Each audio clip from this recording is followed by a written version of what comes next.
We're here today in Le Marceau with Tunisia's leading curator, Leila Suisi. Leila, thank you for inviting us into your home. It's a pleasure. There's a very special exhibit coming up in New York, starting May 2nd at the Alliance Francaise. Can you tell us tell us the name of it and a little bit about how the exhibition came about? Well, the name of the title of the exhibition is word Nomads. It's an exhibition which is taking place every 2 years at the FEAF, the French Alliance in New York. And last month, the president of the FEAF came in Tunisia and we met. And she told me that in the program about the Francophonie, I don't know how to say that in English, they're doing every 2 years an exhibition on one French-speaking country, and that was the time for Tunisia after the Printemps Arabe. So she came to me and asked me to put together an exhibition with the young Tunisian artists. Well, Tunisia is not a country that's well known in the United States. Some of that was changed during the January 2011 revolution. Can you tell us how the revolution has changed the opportunities for artists in what they can do, their ability to express themselves? Yes, indeed, it was kind of censorship on the artists in Tunisia, and the Bourguiba and the Ben Ali, and the expression wasn't as free as all artists in the world wanted to be. So it's true that it was difficult, for instance, to do the graffitism or tagging on the open spaces. For the artist, it was forbidden to do into some subject as politics or nudity or this type of thing. I mean, there was a very strong censorship on the expression. And that, you feel, for an artist and for whether it's in painting or film, is that self-censorship, is that gone now? Is there the freedom that artists can feel they can express as they wish? I don't think if it's gone now, but artists took the street and took the freedom of expression, and they're doing it. We had few problems. It's true that last May last year, in a big exhibition did here around in La Marsa, there were quite a lot of problem and destroying, and a lot of opera d'arte have been destroyed. But I think the artists are going again, and they're doing in the street, and they're expressing themselves, and they know they're having problems, or they may have it, but they're doing it. When you say they were destroyed, this was a particular exhibition that was attacked by some extremist groups of Salafis. Exactly, that was the one in May last year. I mean, till today nobody understood why, because there weren't no œuvre d'art, no piece of art very relevant to the Islam or whatnot. But I think these extremists don't have any idea about art, and they do mix up expression and freedom. So it was quite hard, because they destroyed the art, and some of the artists been called by the police, and they went in front of the tribunal, and nothing happened, thank God. But I mean, yes, they did interrupt, and now even this time they interrupt one or two few things, but I think the free expression is installed, and it's not going to go away. Okay.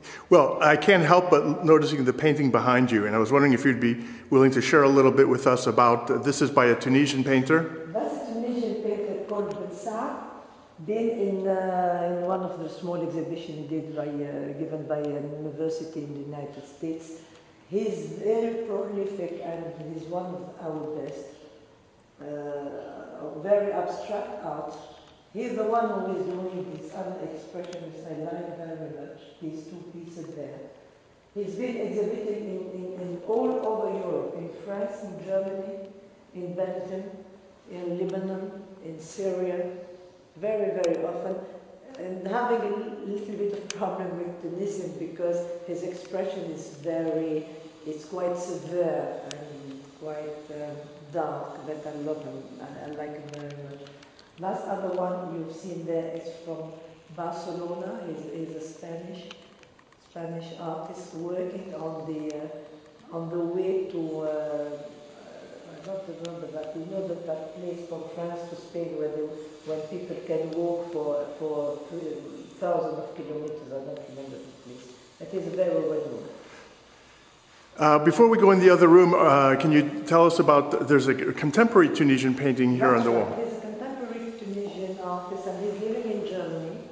He's exhibiting very often in Europe, but in Tunisia we didn't reach yet the appreciation of the abstract, so I'm one of the few who's having that in my house.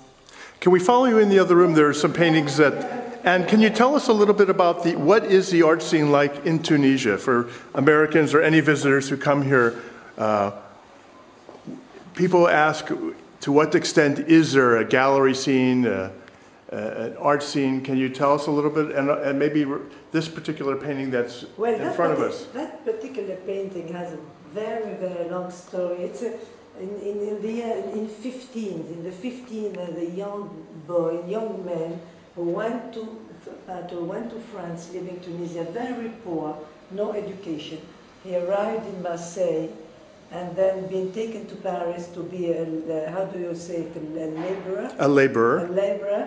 And he is having that gift, that drawing on the paper. So he was working in, I don't remember which apartment it was, and he was always drawing, and then the engineer or the architect came in to visit the work and say, wow, who is doing that? So he said, finally he said me, and then they don't believe him, so he gave him a piece of paper, he did it again, and he finished by being one of the most well-known artists, Tunisian artists in Paris. His name is Ahmed Hajri. You can see here the book been published in Tunisia recently, and his works is very, very appreciated in France, in Paris. He's having a gallery, he's working always with the same gallery in Paris. Well, this May exhibition will be a real opportunity for Americans to get to know Tunisians and Tunisia. How many artists will be represented? For the visual art, we are 15, plus we have 3 singers, we have theater, movies, what do you have? Yes, that's it. And we are more or less, all together we're going to be in around the 25 persons. And it starts May 2nd at the Alliance Française in New York. Till the 28th. Very good. Well, Leila, thank you for inviting us into your home and for sharing, and lots of wonderful good luck in New York with this, and we hope that this will also change people's understandings of Tunisia in the United States. You know, if I could ask, you made a comment about the disruption of the gallery, and I think people only read about these unfortunate incidents in the United States. For Americans who have stayed away from Tunisia because they perhaps have a misunderstanding of what's going on here, or they're concerned about safety, is there any comment you can say? Yeah, I like the question because I'm going to be asked the same in New York, so I can answer you. You know, we have in Tunisia, we had that revolution, and we start being as what we call a